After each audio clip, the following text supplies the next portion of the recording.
welcome to the American Experiment podcast. This is episode number 35, I think. My name is Bill Walsh. I'm the Director of Communications and Marketing here at Center of the American Experiment. With me is my colleague, Bill Glahn, a policy fellow. And today we are going to talk about a post that Bill wrote this week. And basically, we're at the point in Minnesota where there's so much fraud going on in state government that you had to write a post and create a scandal tracker, which we actually had one during the Dayton administration. We'll talk about, but we're re-upping the scandal tracker this week for the Walz administration, and that's kind of the post you wrote, sadly, this week. Right. Well, this was inspired by a conversation you and I had last week because the Office of Legislative Auditor came out with these two blockbuster reports on fraud in state government. And I was explaining this to you, and you said, I need a spreadsheet to keep track of all this because there are just too many scandals. So inspired by that and some other people saying basically the same thing on Twitter, I spent most of yesterday creating this spreadsheet, which we put up on our website, on a post I put up on Twitter separately. And I've tried to capture all of the fraud-related scandals. And we'll talk about some of the other scandals that we've been following as well. But this list was just supposed to be fraud-related scandals. So number one, of course, feeding our future.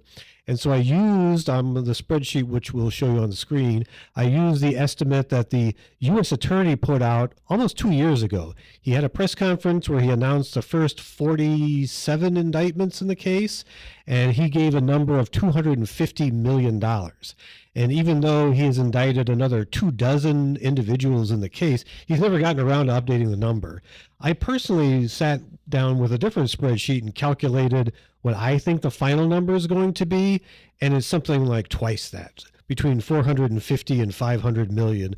But I'm going with the official government figure for all of these, so I don't get accused of inflating the number or exaggerating.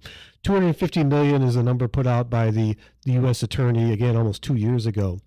The second biggest one is the one that people remember from years ago, which was the child care scandal. Everybody remembers the TV news reports of suitcases full of cash leaving the country. And again, legislative auditor did a report 5 years ago where they looked at, can we quantify the amount of fraud in the state's child care assistance program, the CCAP?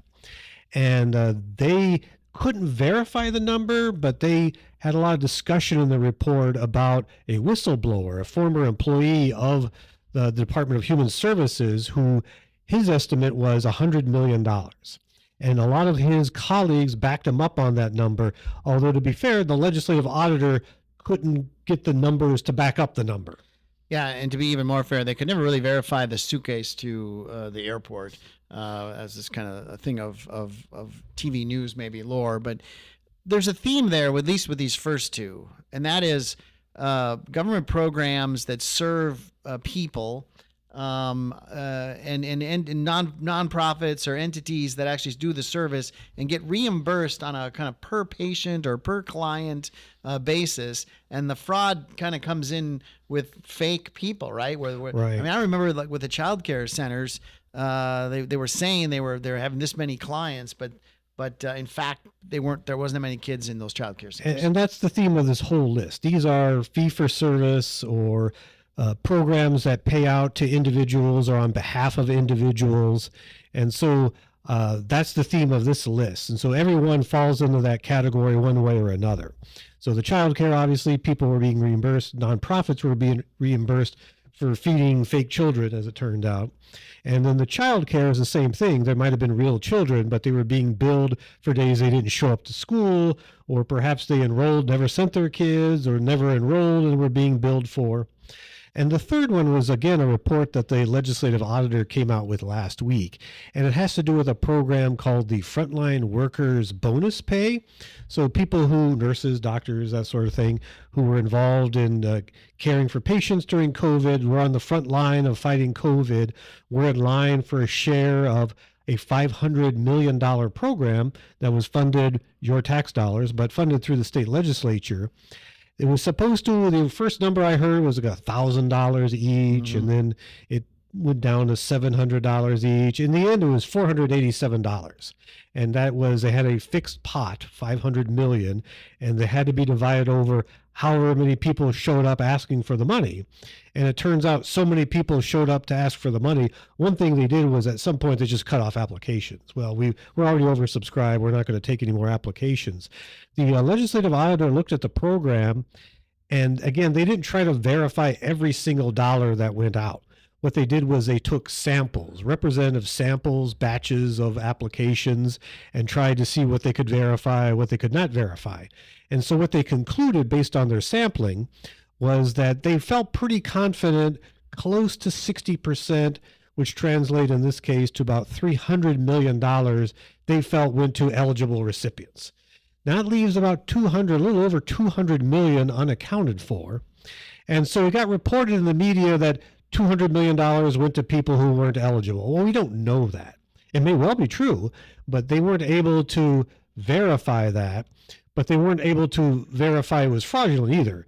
So based on their sampling, they verified about $46 million went to people who weren't eligible. They feel pretty confident in that number. It was a range of between 8% and 12% of the total money they went out. They feel confident went out to people who weren't eligible, weren't lined up for it. Is that fraud? I don't know. It's intent. That plays a role. There are legal definitions of fraud, but we feel pretty confident about $1 in every 10 went to somebody who wasn't eligible. And as for the other 150 to 155 million, they can't hazard a guess. Maybe people got it who were deserving, but maybe people got it total fraud. They documented a few dozen dead people who were paid off in bonuses who died before the eligibility period. So it wasn't something that happened in the interim.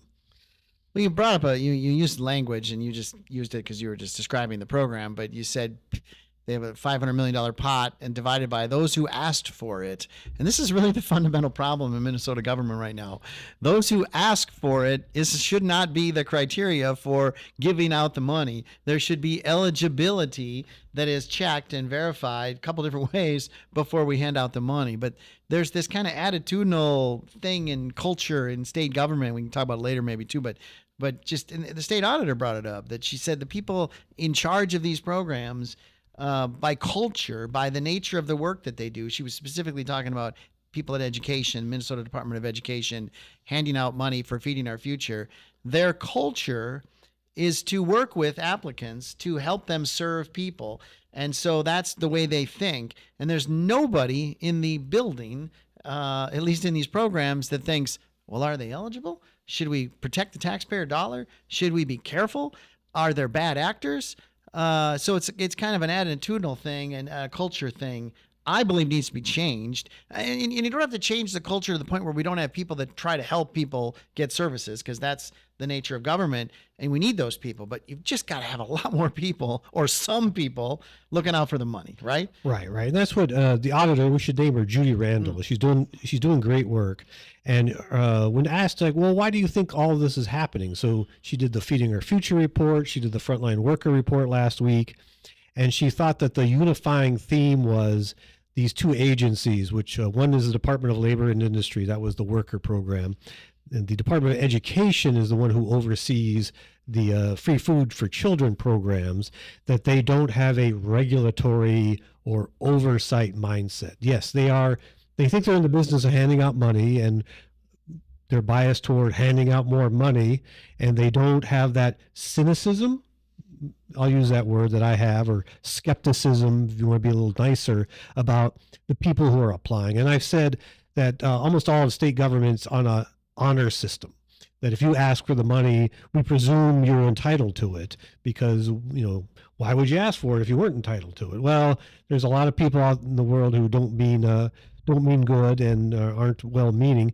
We need to have more of that regulatory mindset, that oversight mindset. And so those were the three biggest dollar items. And you add it together, and again, you can put ranges on this. You could have up to 200 million from that frontline worker, 500 million from the Feeding Our Future. it could be another $250 million from the healthcare or the childcare over the years. So you could be up to $1 billion just from those 3 programs. But most of what I have on the rest of the list under items that say Medicare, a little bit of a backstory. Medicaid. I always do that. I always do that. Medicare, seniors, Medicaid. This is the poor people, not the seniors. The Medicaid program, and we have a state Medicaid, Minnesota Medicaid. So we have a unit within the state attorney general's office is a Medicaid fraud unit. And that's what this group of investigators do. They investigate fraud in the various Medicaid programs, state and federal. So it's a federal program overseen by the U.S. Health and Human Services, but almost invariably involves providers or programs regulated, licensed, overseen at the state level through our State Department of Human Services or our State Department of Health. And so that's why it's on this list, even though it's a federal program. And I left off the list people cheating PPP or Small Business Administration because they're dealing directly with the feds. So these are people who are cheating a federal program but have to deal with state government to do it. And so a lot of these Medicaid fraud cases involve just a full portfolio of frauds. It's the personal care attendant business, the non-emergency medical transportation business, autism clinics, we'll talk a little bit about later, just medical clinics. And again, it's that people thing. Either a great example would be an appointment at a clinic that never happened because it was never scheduled, billed to the government, and then the transportation of the non-existent patient to and from the appointment is a separate scam, and it just adds up to millions and millions of dollars. Well, it just reminds me too that I don't think they're on your chart yet. One of the TV news stations, I want to say Care 11, has done some work with the rehabilitation clinics, drug and alcohol rehabilitation centers, billing for sessions, and again, same kind of thing. Billing for individual sessions, but putting clients into groups. So billing for field trips, billing for overbilling essentially for the whole day when they really only met for an hour. And so the billings are really the problem here. They might be a real customer or client that needs some help, but they're in a group setting instead of an individual. So they bill it all as individuals, get a ton more money. That's not even in here. And you're right. That's not on my list. This is my first cut at it. It's certainly going to grow as more information comes in and numbers get refined. But I want to talk a little bit about the PCA program, because this was another report that the auditor did, and they did their acronym alert: personal care attendant. Personal care attendant. So this is for people in their homes. This is a vital program. This is a life-saving program, family-saving program. If you have a disabled person in your family, rather than putting them in a home or putting them in an institutional setting, you care for them inside the home, and the state helps out with that. Either helps hire somebody to come in and attend to them, or hires one of the relatives and pays them to best to care for them than a relative. And it keeps them out of an institution, keeps them within the family setting. It's a great program, but it's also ripe for fraud because there aren't enough investigators to go. There's something like 40,000 people registered to serve as personal care attendants in the state, and there are about as many clients out there. So it's a $1 billion program, tens of thousands of providers, tens of thousands of clients. The state doesn't have the resources. Nobody has the resources to check up on every site, every client, every provider. But what the OLA, the legislative auditor, found in their report from 2020 was that there was a backlog of 317 cases where they wanted to be investigated. Somebody flagged them, a red flag came up, but they hadn't been assigned to an investigator. 317 cases. Some of them had been waiting 2 years to be assigned to an investigator because the state only had something like 18 people investigating these potential crimes, and they were overwhelmed. They had more cases they could possibly process. The solution wasn't, let's hire more investigators. The solution was, let's give investigators fewer cases. So that's how this backlog developed. And so you and I are good conservatives. We don't believe in big government. We think the state probably has way too many employees rather than too few. But here it goes back to that mindset of, should we grow government, hire more investigators? Or should we just trust the people who are applying, assume all is going to turn out for the best, and just send the money out the door without any kind of scrutiny? It's a dilemma. Well, okay. Speaking of scrutiny, I want to. There's a curveball in this or a twist.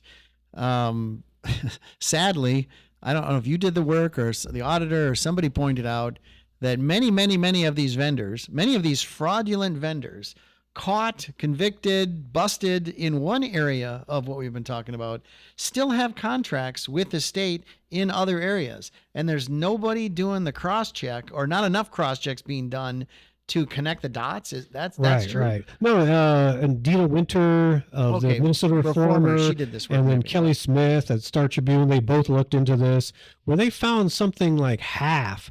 There's 70 Feeding Our Future. About 30 of them had other businesses, whether it was childcare, adult daycare, personal care attendant businesses, whatever it happened to be, that were still operating, even though after they were indicted, in some cases, even after they had pled guilty, because each agency, and we'll talk about this some more, I think. So we've talked about Dolly, Labor and Industry, we've talked about education, these Medicaid, Department of Human Services, Department of Health, and the Department of Health and Department of Human Services have different criteria for disqualifying vendors. And they've taken, at least initially, taken the position, again, maybe state law needs to be changed. If you've been convicted of defrauding one state program, you should be barred from other state programs. And that's not the rule so far, that they have their own process. Well, okay, you may have defrauded those other guys, but we've got our own due process and procedure to put you through to make sure you're not defrauding us. But in the meantime, we'll keep paying your invoices. Yeah, that just doesn't pass the smell test, I think, with the public or a business. I mean, it should be a check mark. It should be a blacklist. I mean, it's like, all right, you're no longer going to do business with the state government. You have lost our trust with the taxpayers. Find another vendor. Well, along those same lines, again, I've been talking about the State Attorney General, Keith Ellison. He has an office that investigates Medicaid fraud. And one or more of the most recent indictments in the Medicaid cases on my list involves an individual who was barred from the program, actually convicted of a crime for defrauding the program, and ended up just being a silent partner in another vendor. So they weren't listed as the individual contact or as the individual CEO, but ended up just finding a front person and just continuing the scam under a different corporate name, and that was uncovered. And so he's been indicted again. Yeah, well, good for those investigators, Attorney General in this case, for finding it. But man, we ought to have systems in place to find it. That brings me to my next question. So I added all this together, including some other cases we're not going to get to, and I came up with $450 million of fraud accusations or allegations of fraud over the last few years. And again, people on Twitter and elsewhere, it's a drop in the bucket. But how big is the bucket? So this is $500 million. Is this 10% of the problem? Is it 90% of the problem? We have no idea. There's nobody in state government whose job it is, or nobody in the federal government whose job it is to tote up the scoreboard. How much fraud is there across all the programs, and how much of it are we catching? Are we catching 90% of the fraud, 10% of the fraud? Is this half the fraud? I think people would want to know. And I know, Bill, you've done some polling, opinion polling on this subject. Yeah, I was just thinking of that. We Thinking Minnesota poll several years now. We've asked a question, kind of a unique question, and we've asked Minnesotans, how much waste do you think there is in the state budget? And we give them, percentage. Do you think half of it's being wasted, a third of it's being wasted, 10% is being wasted? And over the years, it's hovered in like the 25. People think 25, 27% of the state budget's being wasted, which is a quarter of the budget. That's a high number. That's perception. That's what Minnesotans think is being wasted. After this Feeding Our Future thing, we checked in again, and it jumped up over 30%. I want to say 34%. The last time we asked Minnesotans, they think 34% of the state budget is wasted. That's a sad indictment on what people think of state government, but it might be accurate. Looking at these numbers, crowds, the collective wisdom, maybe they're not far off. Maybe a third of the budget is being wasted. Now, what we try to do here is just capture fraud, and I know you started the original scandal tracker that included a lot more than just fraudulent activity. This is version 2 for American Experiment of the scandal tracker. We had a very robust scandal tracker between 2011 and 2019 for the Mark Dayton administration, and you remember all of the some of this childcare stuff, but also the problems with computer systems. They were really bad at computer systems. MNsure was a They still are. debacle.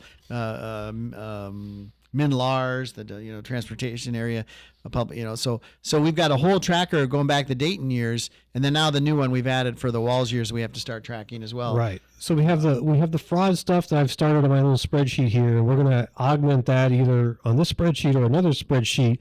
So it's not fraud, it's waste, abuse, however you want to characterize it.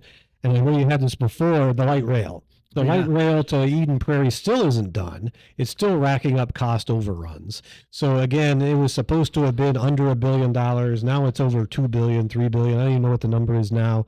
We'll add that to the list. Another one I want to add to the list was during COVID, the morgue. They bought this morgue. It was an old vegetable warehouse on 7th Street in St. Paul.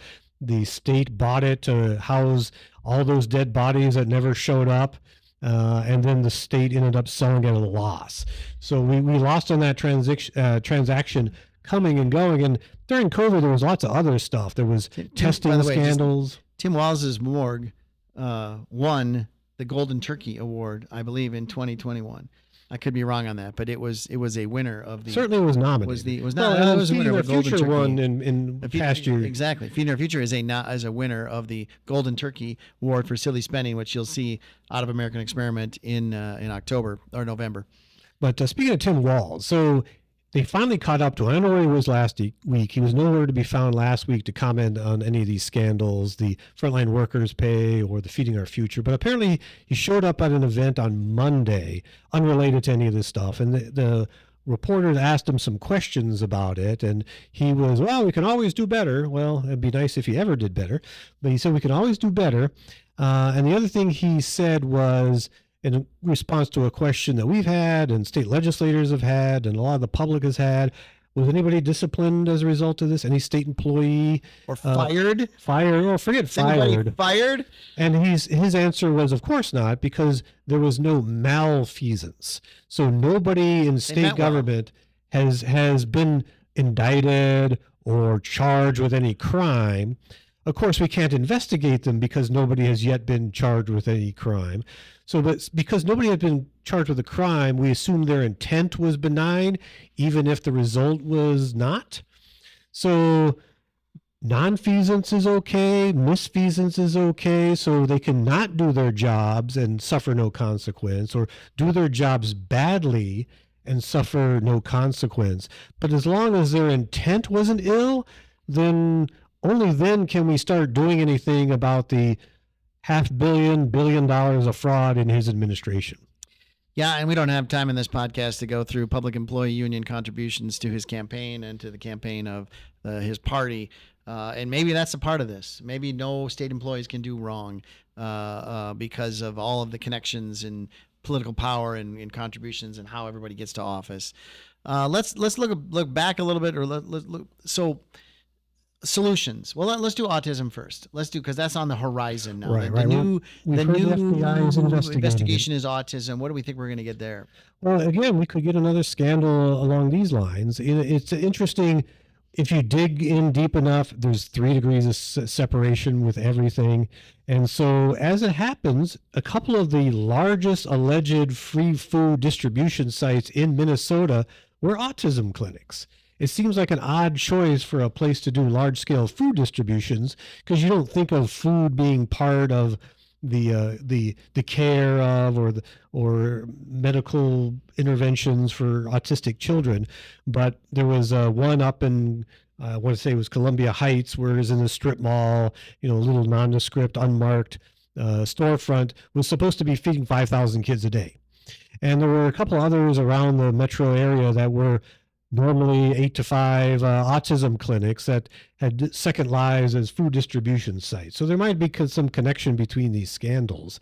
But again, it's another thing where it's fee for service. Yeah. Are these children really being treated, or are there upbilling, or exactly what's going fake on? lists of kids with name generators, which we saw in the Feeding Our Futures A fraud. couple of years ago, in connection with this case, autism clinics, the most recent one that's come out, but another thing that was mentioned was the FBI was supposed to be looking into adult daycare facilities. Mm-hmm.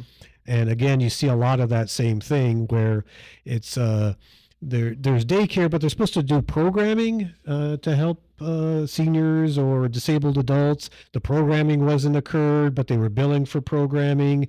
Again, the adults weren't showing up, but they were being billed for. Transportation to and from the daycare was being billed for, even though the adults weren't showing up. So it's the same sort of scandals over and over and over, rinse and repeat. All right, so we are accused often at Center of the American Experiment of kind of laying out all the problems in Minnesota, which is obvious with who's controlling the state right now, and it's in front of us. We report on it. That's what we do. But we need to bring more hope, and we need to bring more solutions. And I'm trying to take up that challenge now. In reaction, as you and I were at the hearing, the legislative audit hearing in front of a legislative committee. And the chair, Hansen was his name. I think Representative Hansen from, I want to say South St. Paul, West St. Paul area, said, well, the governor's answer to this is, well, we've hired an inspector general and placed them into the Department of Education. We've embedded an inspector general to root out fraud and to investigate things in the department. And we already have one in the Department of Human Services. And that was during the child care scandal a few years ago. The inspector general, her name was Catherine Ham. She became a very vocal or visible person, and the buck was kind of pointed all towards her. She was not fired, placed on administrative leave, given another job in state government, moved out, and then someone else is doing that job now. She was allowed to retire. Oh, allowed to retire now. So nobody's ever fired. So inspector generals sounds great, embedded into the agencies. I have a problem there, because who do you answer to? Ultimately, you answer to a commissioner who answers to the governor, and you've got the political appointee there. So the idea was maybe there should be an inspector general's office, independent of the state agencies. The legislative auditor kind of fulfills that role, except they take their direction from a legislative committee. So the legislative auditor, I don't think rarely, if ever, wakes up and says, I think we should go look at that thing over there. They are guided by a committee of legislators who survey all the members of the legislature and then narrow down the list of topics that they can accomplish in a year, that's voted on very formally, and then handed over to the auditor, and the auditor does the work. It's great. I'm not saying it's bad. That's not a bad system. So here's my radical idea of the week, and I wrote this in a post, I think a week ago. We have this office in Minnesota, this constitutional office that we elect statewide called state auditor. And most people in Minnesota are probably thinking, why isn't the state auditor auditing all these programs, and what's the difference between the state auditor and the legislative auditor? And it's only a function of legislation and history of what the job description is. But the job description of the state auditor is very narrow, very limited. They audit local governments. They audit cities, counties, school districts.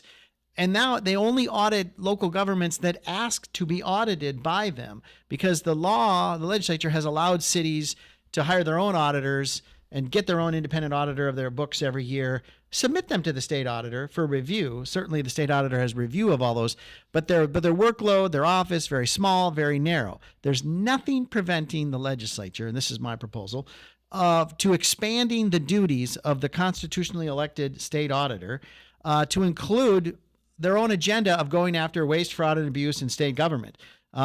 Imagine an office that is empowered with that mandate and given some resources to do it. And maybe you just fold the legislative auditor that's already exists into that office. Maybe you don't need both. We don't need that anymore. If you have a robust office that, and then I just imagine the campaigns. Now you're running for statewide office. I'm running for statewide office or state auditor. Right now, it's like, I'll do a better job of auditing cities than that guy will do a better job of auditing cities. Nobody cares. Nobody cares. It's not even a discussion in a campaign.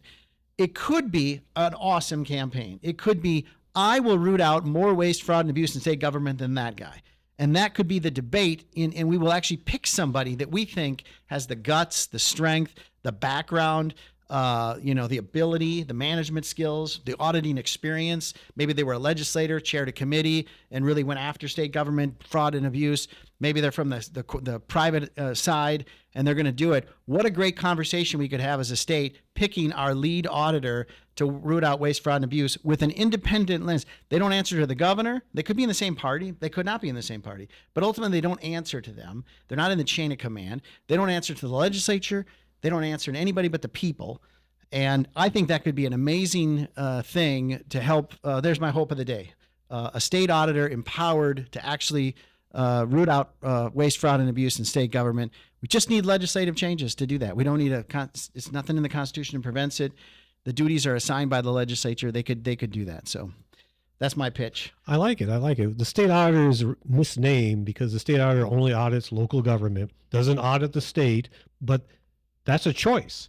That's a choice the legislature has made, and they could make a different choice and empower the state auditor to do exactly what you said. I think there'd be a lot of popular support for that. Otherwise, you wonder, why do we even have this office? Yes. So I like that idea. The legislative auditor made, 7 recommendations that the Department of Education should adopt to better oversee these food programs. They're all good recommendations. A recommendation that was talked about at the audit committee was having the agencies talk to one another, so you don't have somebody say, hey, I'm doing the food fraud, now I'm doing PCA fraud, now I'm doing transportation fraud. Interpreters was another frequent flyer on the list of Medicaid frauds. They can talk to each other. Local governments end up hiring a lot of these folks for their own uses, and maybe we could have a master list, a do not fly list, do not hire fraudsters list that everybody could access. And so we're not allowing them just to move from fraud to fraud to fraud. So you're looking for solutions. There's a lot of it. Doesn't necessarily mean hiring more people. Having them talk to each other, sharing information, I think would result in significantly less fraud by the same individuals who seem to pop up over and over and over again. Well, and ultimately it comes down to leadership, and the leadership of the governor, who should be embarrassed by this, who should feel shame, who should call a cabinet meeting and say, no more of these stories. I want all of this rooted out and find it yourselves. I want to see another one of these. This guy doesn't have it. The current occupant doesn't have it. I mean, if they elect somebody with more leadership skills that actually cares and could feel shame on behalf of the taxpayer, that would help too. Ultimately, does come down to people and leadership. So, all right, that's all the time we have. Well, we have lots more time, but we don't have any more topics. We're out of material, basically, right, Bill? So we can wrap up this episode of American Experiment Podcast. Thanks for listening and watching.